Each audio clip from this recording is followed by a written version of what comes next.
అంతకరుణ ఆలస్యకర్త మీకు స్తోత్రాలు చెల్లించుకొస్తున్నాము తండ్రి. జయము దయచేసి దేవుడా మీకు వందనాలు చెల్లించుకొస్తున్నాము. అబ్రహాము ఇస్సాకు యాకోబులను ఆశీర్వదించిన దేవుడా మీరుగా నాయన ఈ వీడియోని ఈ ప్రసంగాన్ని అనేకులకి దేశమంతటికి ఆశీర్వాదకరంగా ఉండగలుగుటకు మీరే కృషించి సహాయం దయచేయండి. ఈ చిన్న ప్రాంతం మీ సన్నిధికి చేర్చుకున్నాను. మా కొరకు రానున్న ప్రియరక్షుడైన యేసు క్రీస్తు వారి పుణ్యములు అడిగి వేడుకొంటున్నాము తండ్రి. ఆమేన్. మనం మరి వాక్యంలోకి వెళ్ళిపోదామండి. గిలాదు వాడైన యెఫ్తా పరాక్రమం గల బలార్జుడా అతడు వేషి కుమారుడు. గిలాదు యెఫ్తా కనను.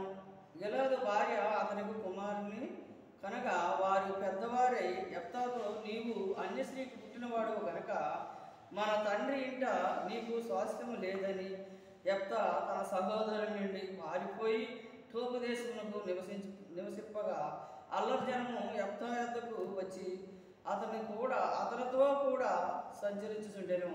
యెఫ్తా పరాక్రమం గల బలార్జుడండి. అయితే యెఫ్తా మరి తన తల్లి మరి అన్యస్త్రీకు పుట్టినవాడని, యెఫ్తా అన్యస్త్రీకి పుట్టినవాడని, వేషకుమారుడని తన సహోదరులు తనకు సొత్తు ఇవ్వలేదన్నమాట అండి. ఆస్తి ఇవ్వలేదు. మా ఆస్తి పాలు భాగస్థంలో దీనిలో నీకు వంతు లేదు, వాటా లేదనేసి మరి ఆయన్ని తరిమి వేసారు అనమాట అండి.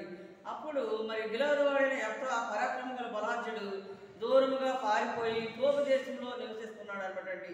అప్పుడు మరలా అమ్మోనీయులకి మరి ఇప్పుడు గిలాదు వాడైన యెఫ్తా మరి వారికి మరి దెబ్బలాట జరిగినప్పుడు అమ్మోనీయులతో యుద్ధము చేయదమని యెఫ్తాతో చెప్పిరి. అందుకు యెఫ్తా, మీరు నా యందు పగబట్టి నా తండ్రి ఇంట నుండి నన్ను తోలివేసితే ఇప్పుడు మీకు కలిగిన శ్రమలో మీరు నా యొద్దకు రానేలా మరి అని అప్పుడు యెఫ్తా మాట్లాడినప్పుడు యెఫ్తాతో వారందరూ కూడా అమ్మోనీయులు ఏమంటారంటే, ఇందులో మీరు వచ్చి ఇక్కడ న్యాయం చేసి యుద్ధంలో గెలిచినప్పుడు జయము పొందినప్పుడు మీరు మరి ఏది చెప్తే మేము అదే వింటాము, మాకు నువ్వు తలగా ఉంటావు, పెద్దగా ఉంటావు అనేసి చెప్పి మరి ఎవరితో గిలాదు వాడైన పరాక్రమం గల బలార్జుడిని మరి యెఫ్తాని తీసుకొని వెళ్ళినప్పుడు యెఫ్తా దేవుని సన్నిధిలో ఆయన ప్రార్థన చేస్తూ ఉంటాడండి.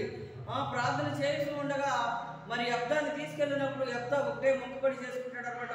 ప్రార్థన చేస్తాడు అనమాట. ఏమని ప్రార్థన చేస్తాడంటే, ఈ అమ్మోనీయుల మీద నాకు యుద్ధము చేసిన ఎడల, జయము ఇచ్చిన ఎడల నేను నా ఇంటికి వెళ్ళేటప్పుడు నా ఇంటి ద్వారబంధమున ఏదైతే నాకు ఎదురొస్తుందో దానిని నేను బలిగా అర్పిస్తానని మరి యెఫ్తా అన్నప్పుడు అనుకొని మొక్కుకొని దేవుని సన్నిధిలో యుద్ధము యెహోవా గారి ప్రవేశించినప్పుడు దేవుడు గొప్ప జయము దయచేస్తారండి. చూద్దామండి మనం ఇక్కడ. అలాగనే మరి ప్రసంగి గ్రంథంలో కూడా ఉంటుందండి. ఏమనండి, 5వ అధ్యాయం 1వ వచనంలో, నీవు నీ దేవుని మందిరములకు పోవునప్పుడు నీ ప్రవర్తన జాగ్రత్తగా చూసుకొనుము. బుద్ధిహీనులు అర్పించినట్లుగా బలి అర్పించుట కంటే సమీపించి ఆలకించుట శ్రేష్టము అని మరి ఇక్కడ యెఫ్తా ప్రసంగిలో 5వ అధ్యాయం 1వ వచనంలో ఉంటుందండి. మరి 5వ అధ్యాయం 5వ వచనంలో ఏమని ఉంటుందంటే, నువ్వు మొక్కుకున్న దానిని చెల్లించము. నువ్వు మొక్కుకొని చెల్లింపకుండా కంటే మొక్కుకొనకుండాయే మేలు. నీ దేహమునకు శిక్షకు లోపరుస్తున్నంత పని నీ నోటు వలన జరగనీయకుము అని మరి ఇప్పుడు ఏదైనా నువ్వు దేవుని సన్నిధిలో మొక్కుకుని ఎడల ఆ మొక్కుబడి దేవునికి చెల్లించాలన్నమాట అండి. చెల్లించకుండా ఉండినట్లయితే అది నువ్వు మొక్కుకొనకుండా ఉండితే మంచిదని ఇక్కడ పరిశుద్ధ గ్రంథంలో చెబుతున్నారండి దేవుడు. ఏమని, మనం ఏదైనా దేవుని సన్నిధిలో మొక్కుకుంటే ఆ మొక్కుబడి వెంటనే దేవుని సన్నిధికి చెల్లించాలన్నమాట అండి. నీ సహోదరునితో నువ్వు ఒకవేళ ఏమైనా మరి సమాధానం లేదనుకోండి, నువ్వు సమాధానం పడి వచ్చి దేవుని బలిపోవటము ఎద్ద నుంచోవాలన్నమాట అండి. మరి అలాగే ఇక్కడ అమ్మోనీయులతో మరి గిలాదు వాడైన యెఫ్తాతో మరి అమ్మోనీయుల మీదకి యుద్ధంలోకి వెళ్ళినప్పుడు పరాక్రమం గల బలార్జుడు మరి ఇక్కడ యుద్ధము యెహోవాని దేవుని సన్నిధిలో మొక్కుకొని ఆ మొక్కుబడు మరి ఆ ప్రకారంగానే యుద్ధంలో ప్రవేశించినప్పుడు నా ఇంటికి నేను వెళ్ళేటప్పుడు తిరిగి యుద్ధంలో జయము దయచేస్తే ఎడల నా ఇంటికి నేను తిరిగి వెళ్ళినప్పుడు ఏదైతే నా ఇంటి ద్వారబంధంలో వస్తుందో దానినే నీకు మొక్కుబడిగా బలిగా అర్పిస్తానని చెప్పినప్పుడు దేవుడు మరి పరాక్రమం గల బలార్జుడు యుద్ధములో మరి గిలాదు వాడైన యెఫ్తాకు గొప్ప జయము దయచేశారు అనమాట అండి. ఇక్కడ మనం ఇక్కడ చదువుకున్నట్లయితే 29వ వచనంలో ఉంటుందండి. ఏమని ఉంటుందండి?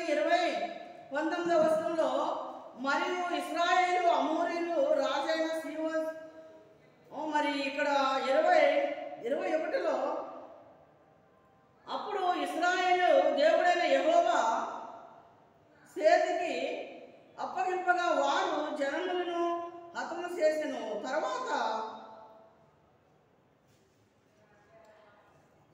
ఇక్కడ ఉంట చూడండి, 29లో, యెహోవా ఆత్మ యెఫ్తా మీదకు రాగా అతడు గిలాదు వాడైన మనష్షేలో సంచరించుచు గిలాదు మిస్పా నుండి అమ్మోనీయుల యొద్దకు పోగా, అప్పుడు యెఫ్తా యెహోవాకు మొక్కుకొనెను.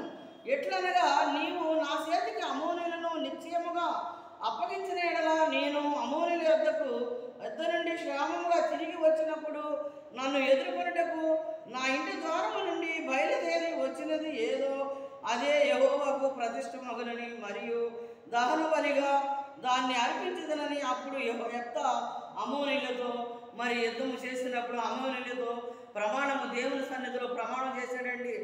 మరి యెఫ్తా ప్రార్థన, యెఫ్తా మనవి, యెఫ్తా ప్రమాణము దేవుడు విన్నారండి. అప్పుడు మరి యుద్ధంలోనికి వెళ్ళినప్పుడు దేవుడు మరి యెఫ్తాకు జయము దయచేసినట్లుగా మనం చూస్తాం.